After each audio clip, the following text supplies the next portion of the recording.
If I move this over here, this is actually animating the position of the platform to the maximum it can possibly go, not to this maximum. Like that. But then if you only want it to go halfway through, we can power the timeline half the amount. So if we bring the timeline out here as well, and we plug it into the power of the value slider, let's just make this, if we give it full power, make it loop, and we'll make it faster as well. So it's going pretty high, but if we made that only half powered, then for a timeline, the gadgets inside the timeline do inherit the actual power that the timeline has. So now we're half powering this whole thing, this whole animation, so it's animating at the same speed as it would normally, but it's only getting halfway up because we're only powering these keyframes halfway. But if you power them full way, then it will go the full way up in the same time. Oh, but interesting, it's not even doing that. So they could be doing that, but they're not doing that. They're doing it a different way. So they are controlling the actual playhead to different amounts. So if I take this over here again, so a timeline has this playhead thing, and that's when it's here, then it's blending the animations and playing whatever music and stuff at that point. When it's over here, it's playing a different point. You can actually control the playhead using a value slider. If you're holding a wire, this special little nub appears, and you can plug it in. Then you can send it a percentage signal, and it'll just play whatever's at that point, without like changing in any way. It'll just set to that point. So then you can animate this in different ways to control the playhead. So if we had a signal generator, I'll plug that in there. So a signal generator normally just outputs 0 to 1, 0 to 1, and that's it. So if we wire that into here, it will do the same thing for the playhead of the timeline. It will go up and down and up and down. And then if we give it a pause, then it will go up and pause, and then go down and pause, and all that kind of stuff. So what they're doing over here is using this signal generator to play through a certain amount of that. So if we actually give it a maximum value of less of like 0.5, it will do the same. It will, instead of playing through the whole timeline but the keyframes being powered differently, it's just playing through half the timeline. So if you give it no pause, but give it more sweep seconds. So it's taking 2 seconds to get to the midway point and 2 seconds to get back again. And that's how you get all these settings. So travel time is sweep seconds, and pause duration is the pause time range. You can follow those going in, and they're going into those same settings over here. Now we have this powered input over here powered on, so that we're not like trying to power off the whole thing. We just want to power off the stuff that makes this move, to kind of have it freeze into place, so we can use that for different mechanics or whatever. So how do we do that with this though? Well, the first part is to have this powered if it's powered on. So let's just see what that does with the value. So let's get put that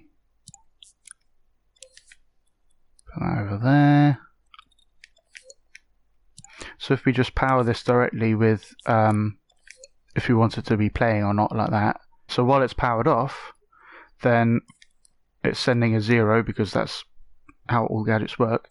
While it's powered on, it's like animating that value. If we give it a slower transition, if we power it off when it's like 0.5, that was like around 0.49 something. Now you can see it's frozen on that spot. So now if we turn it on, it continues from that same position.